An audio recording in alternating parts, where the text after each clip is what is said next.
The zombie agent from Return of the Living Dead is straight up government weaponry gone wrong. A military chemical called the 2,4,5 trioxin that leaked from barrels stored in a medical supply warehouse. The film was a result of a disagreement between John Russo and George A. Romero over how to follow up from their 1968 film Night of the Living Dead. Unlike basic zombie viruses, this stuff doesn't just infect people, it literally reanimates dead tissue, meaning corpses in cemeteries start climbing out of graves when the chemical seeps into the ground. What makes these zombies absolutely terrifying is they're fully conscious. They can speak, feel pain, and are smart enough to set traps and use tools. They're literally calling dispatch and ordering to send more cops so they can eat the brains of whoever shows up. The zombies explicitly tell you they eat brains because it temporarily eases the agony of being dead, which is low-key the most disturbing zombie motivation ever. Running or fighting is pointless because you literally can't kill these zombies. Cutting off their heads, burning them, or chopping them to pieces just creates independent zombie parts coming after you.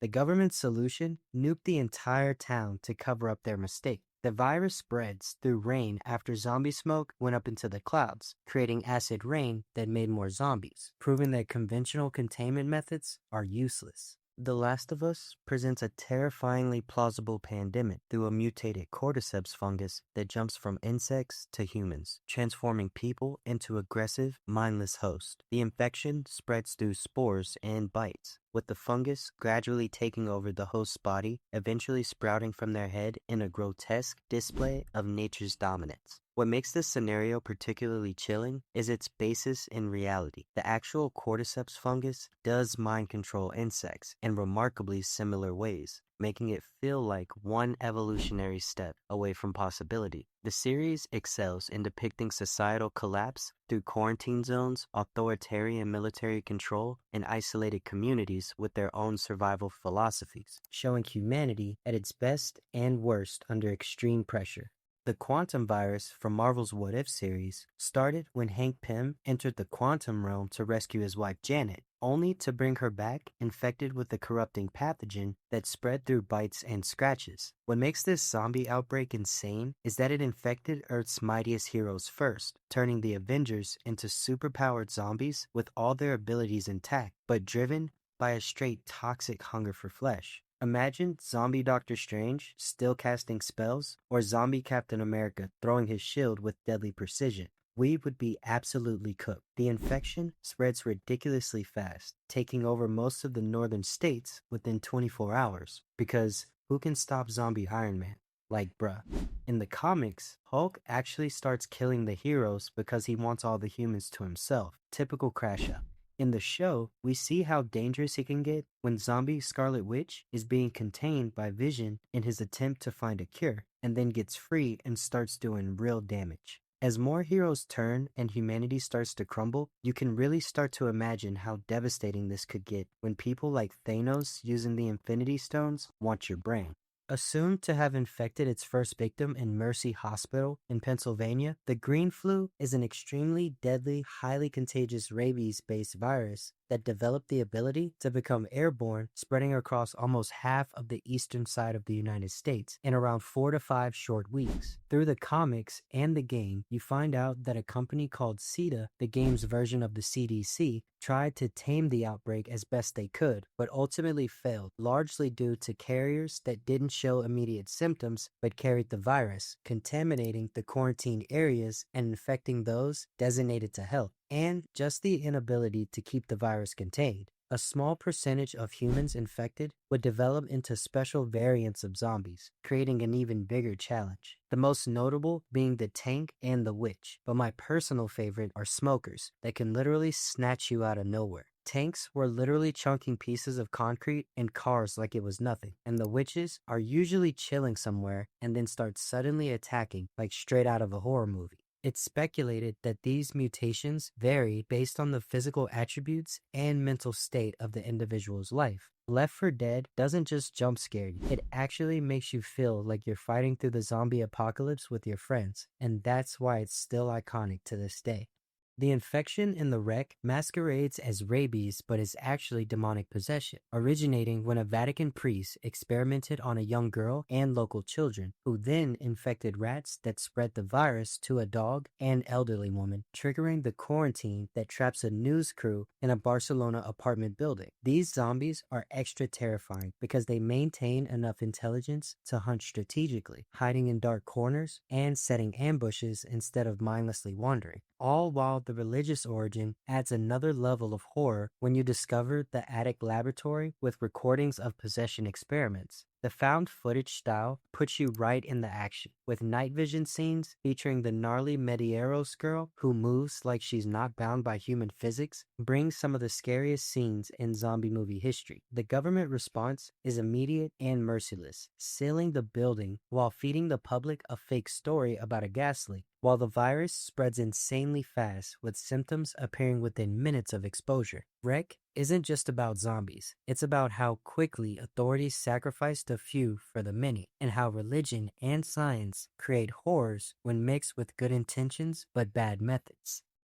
The flare virus from the Maze Runner series was actually created on purpose by the organization PFC as population control after solar flares devastated Earth.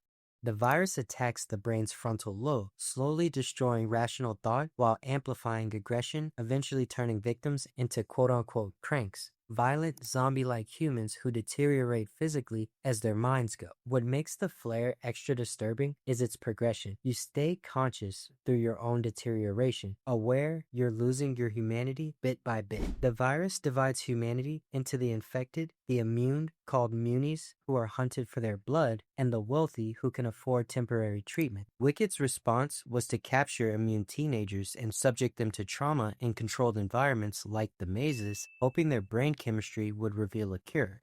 The cranks aren't mindless zombies. They're people trapped in decaying bodies with just enough humanity left to feel hunger and rage, but not enough to control it. The flare exposes class divisions as the rich get treatment while the poor are left to turn, and reveals how easily youth can be sacrificed by older generations. The Harran virus from Dying Light turns normal people into super aggressive infected, basically rabies cranked up to 11. With mysterious origins, some theories suggest it came from contaminated food sources. The outbreak blew up during the Global Athletic Games in Harran, destroying the entire city while the shady GRE was acting sus from day one. After Harran fell, scientists actually developed a vaccine, but instead of distributing it widely, they were secretly plotting to weaponize the virus for military use. This backfired when a mutated strain known as the THV escaped contamination and triggered the fall, sending everything to hell. The game's whole vibe forces you to live by the sun, daytime for parkour and missions, and nighttime for hiding and straight up panic. It's not just the zombies that mess with you, it's the constant stress of watching the sky turn orange and knowing you're about to be hunted. The quarantine area around the city just made everything worse, with rice bandits and the volatiles fighting over what's left. You're constantly torn between helping others and saving yourself. Like, do I share my antizen or keep it? The game hits different because it shows how fast people switch to survival mode when things get rough. During the day, you're roof jumping, feeling badass, but come sunset, you're literally sprinting to safety while these insanely fast zombies chase you down. The Agent 15 virus outbreak in Roblox Dead Rails stems from Nikola Tesla's experiments to replicate something like yellow fever that the government wanted to weaponize into a devastating bioweapon. According to the game's lore, Tesla's work with other scientists created Agent 15, leading to the pathogen that ravaged the town and many people. He was eventually infected by it and had his brain put into a jar to survive. The barrels of Agent 15 were loaded onto a ship called the USS Maine, which eventually exploded and caused a major outbreak. Players navigate this Tesla-inspired apocalypse when the infection manifests into different types, creating specialized zombies from standard walkers to zombie skeletons and zombie sheriffs. Shout out to Captain Prescott. What makes gameplay unique is its touch on real-life items and history, like the Jade Mask and the USS Maine. The game's signature mechanics require defending, repairing, and traveling on the train while collecting resources to upgrade and buy weapons and make your way to Mexico. The deeper you progress, the more you uncover Tesla's original intentions for human advancement and even come to fight Tesla himself after you literally built him a new body. The Jonas virus from All of Us Are Dead started as a science teacher's revenge experiment gone horribly wrong at Hyosin High School in South Korea. Mr. Lee created it to make his bullied son stronger, combining hormones from live specimens like mice and turning the fear response into rage, basically weaponizing the fight or flight reaction. When the virus leaked into the school's science lab, it spread crazy fast through bites and bodily fluids, turning students into zombies within seconds. What makes this virus terrifying is how it completely erases who you were before. Zombies will attack their best friends without hesitation, and they hunt in packs like a shared hive mind. The government's response was brutal. They quarantined the entire city and were ready to bomb that shit rather than risking the infection spreading nationwide, not playing any games. Some rare people turned into half-beasts instead of full zombies, keeping their human consciousness while gaining superhuman strength and healing abilities, making you wonder if the virus was actually evolving humans rather than destroying them. The zombie virus in Call of Duty has a wild origin. It started as Element 115, a meteorite-based material discovered in ancient ruins that German scientists during World War II used to create wonder weapons and accidentally raise the dead. The infection works differently than most zombie viruses. It actually reanimates corpses rather than turning living people, and exposure to Element 115 creates a network connection between zombies and their overlords from another dimension called the Aether. What makes these zombies scary isn't just their glowing eyes or Nazi uniforms.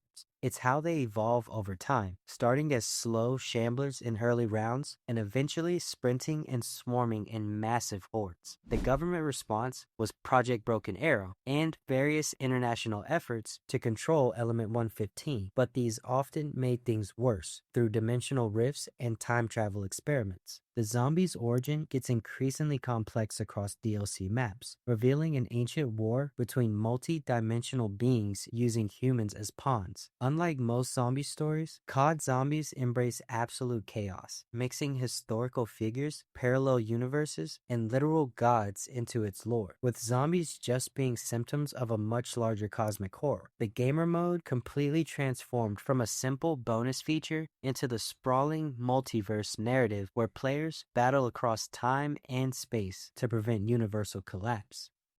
The zombie virus in Z Nation started as a government experiment gone wrong when scientists were trying to develop vaccines across multiple diseases at once using a modified version of syphilis as a delivery system. The initial outbreak happened during a prison vaccine trial, and within 3 years, most of humanity was either dead or undead. What makes this show's zombies unique is how they evolve, starting as basic shamblers but developing into specialized types like blasters that were exposed to nuclear radiation, or phytos that are basically plant zombies with fungi growing out of them, giving off straight Last of Us vibes. The whole show revolves around Murphy, the only human to survive a zombie bite thanks to an experimental vaccine whose blood contains antibodies that could save humanity. Unlike most zombie stories, Z Nation shows different stages of apocalypse adaptation, with some communities rebuilding while others go full cult or the cannibalism route. The zombies get more dangerous over time, eventually developing a hive mind called the Black Rainbow that lets them coordinate attacks. The virus reveals humanity's capacity for both incredible compassion and extreme brutality. You see people sacrificing themselves to save strangers alongside others who use the apocalypse as an excuse to fulfill their darkest desires. The Project Wildfire virus from Day of the Dead, the original and 2008 remake, started as a biological weapon developed by the US military to create super soldiers who wouldn't feel pain or fear. The virus escaped from a lab in Colorado and spread through a small town, turning victims into intelligent, fast-moving zombies that retained enough cognitive function to use weapons and coordinate attacks. What makes these zombies extremely terrifying is that they can actually learn and adapt, remembering routes, setting ambushes, and communicating with each other through screams that almost sound like its own language. The infection has this messed up progression where victims first get a high fever and nosebleeds. Then their veins turn black as the virus spreads through their system before they finally turn feral but maintain enough intelligence to hunt effectively. The military's response isn't to cure or help, it's to cover up their mistake by quarantining the town and eliminating all witnesses. This part is starting to sound like a recurring thing. Unlike classic zombies, these infected can run at full speed, climb walls, and even whip basic vehicles in their hunt for flesh. The soldiers who created the virus thought they were making America safer, but instead created a threat that exposes how fragile our society really is.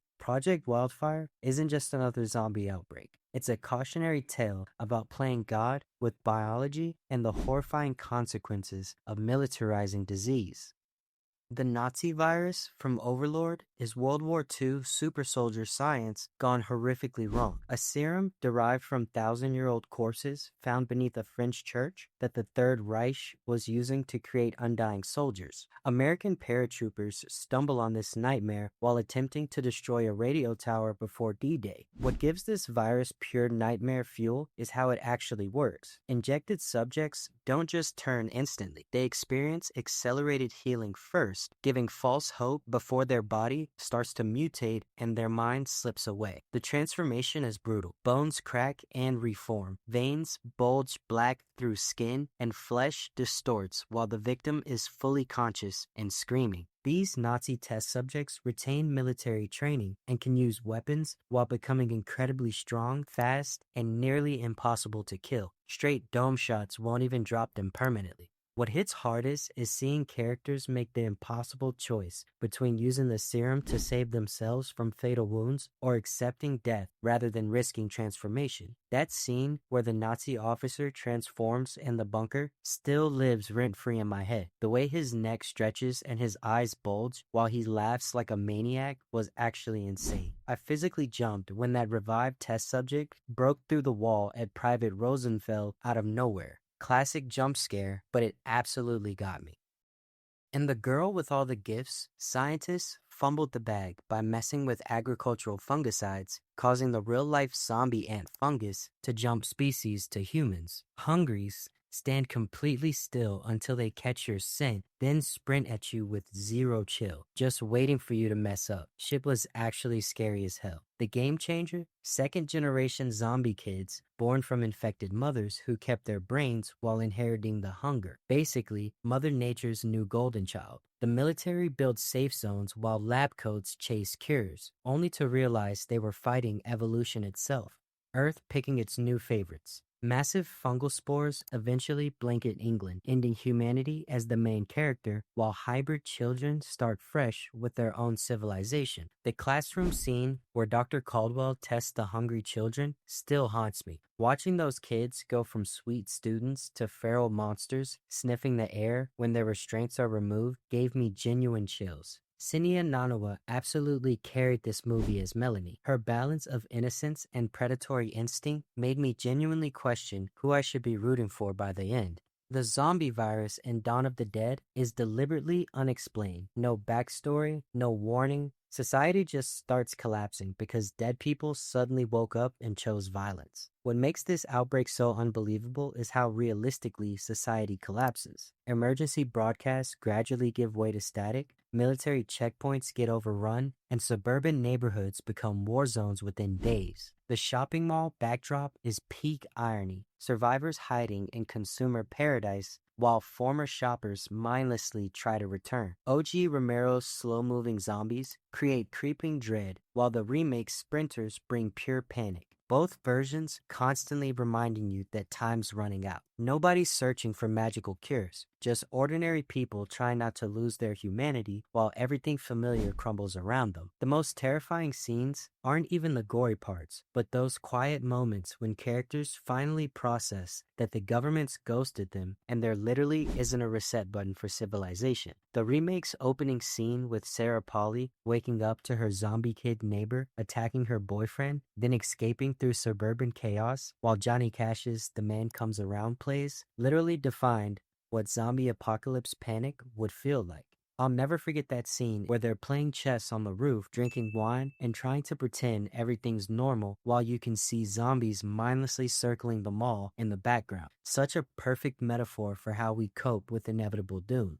In the Army of the Dead, Area 51's secret zombie project escaped near Vegas, causing the government to wall off an entire city as contamination zones before scheduling a nuclear cleanse. Snyder created zombie social classes, big brain alphas commanding basic zombies in a twisted undead hierarchy that nobody expected to find. Uncle Sam's solution: peak military thinking, concrete walls, containment protocols, and planning a July 4th nuke strike because symbolism, I guess. The heist crew discovers something classified. Alphas built their own society, with Zeus and his queen ruling over lieutenant enforcers, complete with zombie pets, including Valentine, the undead tiger. Infection manifests differently in each victim. Some retain enough consciousness to make their own choices, while others lose everything human, creating a whole spectrum of undead awareness levels. That sequence where Zeus howls in general grief after his zombie queen dies completely flipped my expectations. Suddenly, these weren't just monsters, but beings capable of emotional connection. Valentine, the zombie tiger's casino attack was insane to watch. A CGI undead tiger absolutely demolishing one of the team members was both ridiculous and incredibly satisfying at the same time. The zombies sleep during certain hours and hunt during others, giving them almost ritualistic behaviors that make them seem even more unnervingly human adjacent. In Kingdom, medieval Korean zombies spring from a resurrection plant that a royal physician used to revive the dead king, accidentally speedrunning society's collapse. Darkness transforms them into Olympic sprinters with unlimited stamina, creating daily deadlines for finding secure shelter. Power-hungry nobles deliberately infected peasant districts while hoarding resources, proving humans can out-villain the monsters they create. Everyone's operating on folklore logic, since germ theory doesn't exist yet, blaming angry spirits instead of understanding basic infection control. Class warfare becomes literal when aristocrats seal off poor neighborhoods as zombie containment zones while protecting their own luxury compounds. That scene where hundreds of zombies pour down the palace steps like water while Crown Prince Chang watches in horror was an insane visual. The sheer scale of that horde moving as one organism was breathtaking. I still get anxiety remembering when the sun starts setting while characters are traveling between villages, and the zombies slowly start twitching back to life. The ticking clock element made every journey feel like a desperate race against time.